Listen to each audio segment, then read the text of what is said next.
উপদেষ্টা আসিফ মাহমুদ সজীব ভুঁইয়া বলেছেন, যারাই নির্বাচন করবে বা রাজনীতি করার ইচ্ছা আছে তাদের কারোরই নির্বাচনকালীন সরকারে থাকা উচিত না।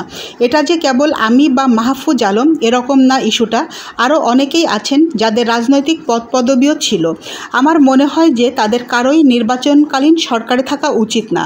তার কথাকে কেন্দ্র করে গণ অধিকার পরিষদের সাধারণ সম্পাদক মোহাম্মদ রাশেদ খান বলেছেন, যারা নির্বাচন করবে তারা কেন উপদেষ্টা হলেন।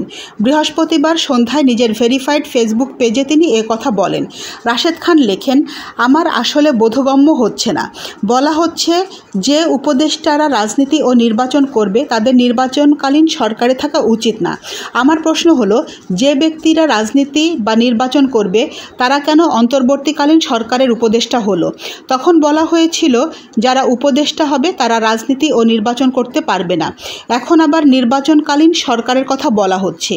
এ সরকার কি অন্তর্বর্তীকালীন সরকার ভেঙে দিয়ে তত্ত্বাবধায়ক সরকার? কেউ পদত্যাগ করে নির্বাচন অংশগ্রহণ করার জন্য শপথ নেয়নি, বরং তাদের উপর অর্পিত দায়িত্ব সঠিকভাবে পালনের জন্য উপদেষ্টা হয়েছে। উল্লেখ করে তিনি আরও লেখেন, সুতরাং জাতিকে অবাধ সুষ্ঠু নির্বাচন উপহার দেওয়ার আগে কারো পদত্যাগের সুযোগ থাকা উচিত না।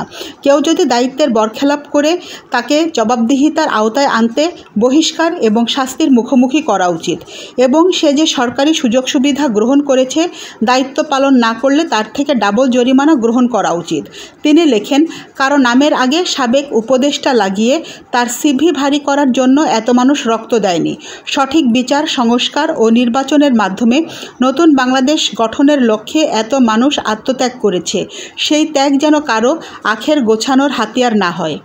নয়নতারা নিউজ, ঢাকা।